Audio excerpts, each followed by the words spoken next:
जमशेदपुर में 2 लोगों को मारने वाले सांड की संदिग्ध परिस्थितियों में हुई मौत के बाद प्रशासन में हड़कंप मच गया है। इस मामले में जांच के आदेश दिए गए हैं। मामले की जांच शुरू कर दी गई है। पुलिस ने इस मामले में 2 लोगों को उठाया था, जिन्हें पूछताछ के बाद फिलहाल छोड़ दिया गया है। लेकिन पुलिस इस बात की जांच में जुटी है कि आखिर सांड की मौत कैसे हुई। शुक्रवार तड़के साकची में सांड ने उत्पात मचाते हुए 2 व्यक्तियों पर हमला कर उनकी जान ले ली थी। सांड को काबू करने के लिए टाटा स्टील जू के डॉक्टरों ने उसे डार्ट के जरिए क्विलाइजर का इंजेक्शन देकर बेहोश किया था, जिसके बाद उसे वाहन से कलियाडी गौशाला पहुंचाया गया था। वहां देर रात 2 बजे के करीब सांड की मौत हो गई। मामले को लेकर जिला पशुपालन पदाधिकारी सुरेंद्र कुमार ने कहा कि देर रात चिकित्सकों की निगरानी में सांड ने दम तोड़ा। मौत की जांच के लिए गठित 4 सदस्यीय टीम ने सांड का पोस्टमार्टम किया है। पोस्टमार्टम की रिपोर्ट आने के बाद ही उसकी मौत के कारणों का पता चल पाएगा। उन्होंने बताया कि आक्रोशित सांड को शांत करने के लिए इंजेक्शन के माध्यम से दवा दी गई थी। होश में आने के बाद उसके तनाव में आ जाने के कारण भी उसकी मौत हुई हो सकती है। सांची में शुक्रवार की सुबह सांड के हमले से अशोक अग्रवाल और राजकिशोर की मौत हो गई थी। इधर सांड को काबू में करने के लिए डॉक्टरों की टीम ने उसे इंजेक्शन दे दिया था। पुलिस पूरे मामले की जांच कर रही है।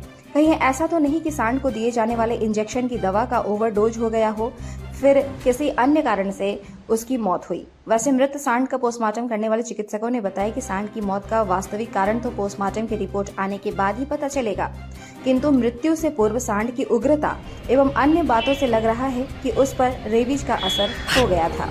हो सकता है कि पहले उसे कुत्ते या किसी और ऐसे जानवर ने काट लिया होगा, जिसके असर से वह इस कदर आक्रामक और बेकाबू हो गया और 2 लोगों की जान ले ली। हालांकि चिकित्सकों का कहना है कि कोई नशीला पदार्थ खाने के बाद भी सांड इस तरह की हरकत कर सकता है, लेकिन चिकित्सकों का कहना है कि कुत्ता काटने से रेबीज होने के कारण ही सांड की यह स्थिति हुई है।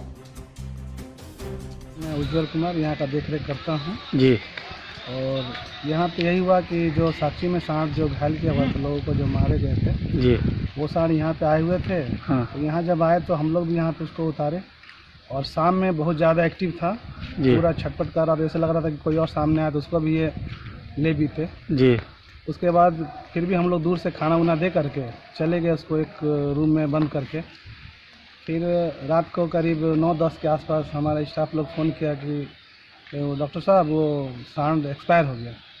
तो हमको समझ में नहीं आया। फिर हम आकर के देखे जब अपने स्तर से, तो वाकई में सांड एक्सपायर हो चुका था। क्या रिपोर्ट में क्या?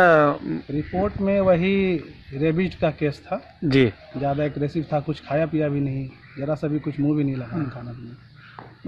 मतलब कहने का मतलब कि कोई जानवर उनको काट दिया था क्या? हाँ, रेबीज कोई हो सकता है, डॉग कुछ काट लिया हो। जी जी।